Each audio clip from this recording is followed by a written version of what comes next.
Selamat berjumpa kembali dalam layanan audio Sahabat Perjalanan. Hari ini adalah hari Kamis 6 November 2025. Tema renungan saat teduh kita dengan judul Hidup yang Bertanggung Jawab. Firman Tuhan terambil dalam 2 Tesalonika 3 ayat 7 sampai ke 8. Sebab kami sendiri tahu bagaimana kamu harus mengikuti teladan kami, karena kami tidak lalai bekerja di antara kamu dan tidak makan roti orang dengan percuma, tetapi kami berusaha dan berjerih payah siang malam, supaya jangan menjadi beban bagi siapapun di antara kamu. Mari kita berdoa. Bapa yang di dalam surga, Tuhan mengajarkan kami, kehidupan kami adalah menjadi pribadi yang bertanggung jawab, tidak hanya kepada sesama kami, tetapi kepada Tuhan yang menciptakan dan memberkati kami. Dalam nama Tuhan Yesus kami berdoa, amin.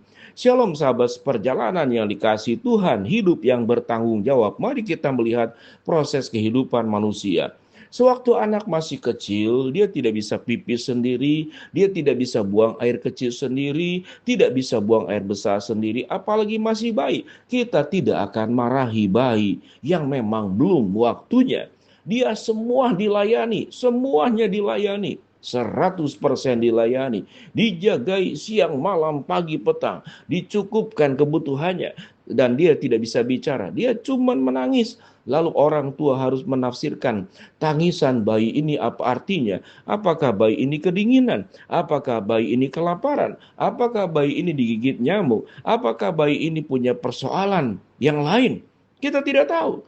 Orang tua harus berjuang menafsirkan yang namanya tangisan bayi, kondisinya seperti apa. Dan itu tidak mudah. Dan tidak pernah bayi itu disalahkan. Mengapa? Karena dia belum waktunya bertanggung jawab. Namun kalau tumbuh kembang menjadi orang yang sewaktu sudah waktunya bertanggung jawab, tetapi dia tidak bertanggung jawab, apa yang terjadi? Ini adalah tidak normal dan tidak bisa diterima. Kalau sudah umur tertentu, apalagi dewasa, masih bergantung sama orang tua.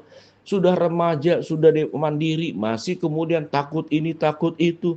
Semua meminta orang tua yang kemudian menggandol kepada orang tua. Ini tidak normal. Tidak bisa diterima juga di masyarakat. Sehingga pada usia tertentu, masyarakat punya KTP usia 17 atau 17 tahun, maka dianggap dia harus bertanggung jawab atas hidupnya sendiri. Hukum yang menghadapi anak-anak yang sudah masuk dalam kategori dewasa tidak dipakai lagi hukum anak-anak, tapi hukum dewasa. Sesudah punya kartu penduduk, dia mandiri berhadapan dengan hukum. Segala tindakan kejahatan yang tidak baik akan berhadapan dengan hukum. Apa yang firman Tuhan ajarkan dari Rasul Paulus? Sebab kamu sendiri tahu bagaimana kamu harus mengikuti teladan kami. Karena kami tidak lalai bekerja di antara kamu dan tidak makan roti orang dengan percuma. Tetapi kami berusaha dengan berjerih lelah siang malam, supaya jangan menjadi beban bagi siapapun di antara kamu. Kita tahu dengan jelas, Paulus berjuang untuk mengabarkan Injil. Kalau boleh dikatakan, tugas Paulus itu mengabarkan kerajaan Allah. Dalam sebuah sistem yang saling mendukung, sebetulnya Paulus tidak perlu lagi memikirkan kehidupan finansial. Tetapi Paulus bertanggung jawab. Tatkala jemaat tidak sanggup menghidupinya, dia berjualan dengan menjadi seorang tukang kemah. Dia mendapatkan hasil dari penghasilan seperti demikian untuk mencukupkan minimal dirinya sendiri. Kalau ada kelebihan, dia akan membantu jemaat-jemaat yang kekurangan. Kalau ada kelebihan, apa yang disebut dengan hidup bertanggung jawab? Hidup bertanggung jawab itu adalah sebuah kehidupan yang pertama sebagai orang-orang percaya. Kita bertanggung jawab tentu kepada Tuhan, tetapi kita harus bertanggung jawab kepada mereka-mereka yang sudah berinvestasi kebaikan. Yang pertama tentu orang tua yang sudah membesarkan kita. Sehingga kalau kita melihat 10 hukum Tuhan, setelah hukum harus menghormati Allah, maka hukum yang ditunjukkan kepada manusia adalah hormatilah ayah dan ibumu, supaya panjang umurmu di tanah yang dijanjikan oleh Allah.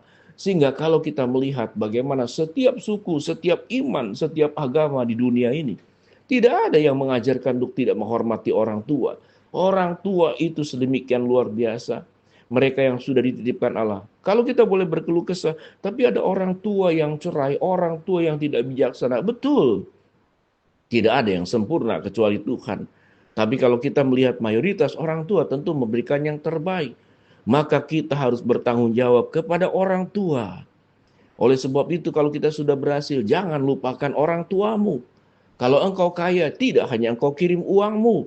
Engkau jagai, ingat baik-baik engkau ada karena pengasuhan orang tua saat ini. Engkau jangan lupa kepada guru-gurumu. Engkau jangan lupa kepada seluruh orang yang berinvestasi. Dan sewaktu engkau sudah menjadi orang yang bertanggung jawab dan berhasil, itu menjadi sukacita kebahagiaan buat mereka-mereka. Dan tentunya tidak menjadi beban negara. Berapa besar beban negara kalau kita melihat di Amerika, sedemikian luar biasa mereka yang terkena obat-obatan di berbagai tempat di kota-kota besar. Mereka tidak bertanggung jawab kepada hidupnya sendiri. Mereka berkeliaran di trotoar-trotoar, di pinggir-pinggir jalan. Menjadi beban masyarakat, menjadi beban negara. Dan bahkan mereka bisa melakukan tindakan kejahatan. Itu bentuk yang tidak bertanggung jawab. Lari ke obat-obatan, hidup serampangan, hidup melakukan vandalisme, mengganggu ketertiban umum, mengganggu rumah tangga orang lain, mengancam orang lain, menakut-nakuti orang lain. Di sekolah, anak-anak sekolah membuli. Itu kejahatan. Kejahatan tentu harus dipertanggungjawabkan di hadapan Allah. Kalau kita sudah berkeluarga, jangan sakiti istrimu, jangan sakiti anak-anakmu, hormati mertuamu, hormati suamimu. Jangan engkau perlakukan suami baik kalau penghasilannya baik, tapi kalau penghasilannya kurang, hormat istri kepada suami pun menjadi kurang. Bertanggung jawablah, kerjakanlah bagiannya. Pada akhirnya apa yang dicontohkan oleh Rasul Paulus, aku berjerih lelah siang malam, supaya aku tidak makan roti dengan percuma dan meminta-minta, dan jangan menjadi beban bagi siapapun juga di antara kamu. Hidup kita jangan menjadi beban. Orang yang hidup tidak bertanggung jawab kemanapun dia ada, dia jadi beban. Ke tempat mana numpang makan, ke tempat mana numpang tidur, ke tempat mana pinjam barang, ke tempat mana berhutang. Jangan jadi beban, tetapi Tuhan memanggil kita jadi berkat. Beban, hurufnya B di depan. Berkat, hurufnya B di depan. Ada E-nya, tapi beban. Yang satu berkat. Biarlah kita berdoa, ya Tuhan, biarlah hidupku hidup yang bertanggung jawab. Hidupku menjadi berkat dan bukan menjadi beban. Orang yang hidupnya menjadi beban orang lain karena hidupnya tidak bertanggung jawab. Orang yang hidupnya menjadi berkat buat orang lain karena hidupnya bertanggung jawab. Seperti yang dikatakan oleh Rasul Paulus dalam 2 Tesalonika 3 ayat 7-8.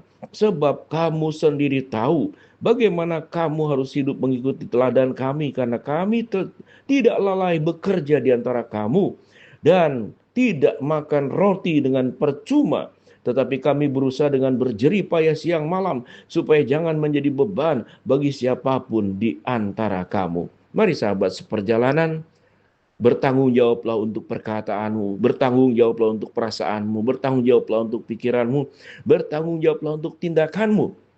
Setiap apa yang kita buat, setiap apa yang kita katakan adalah pertanggungjawaban di hadapan Tuhan. Kita berdoa, Bapa dalam surga, hamba-Mu berdoa buat sahabat seperjalanan yang sakit, Tuhan jamah sembuhkan.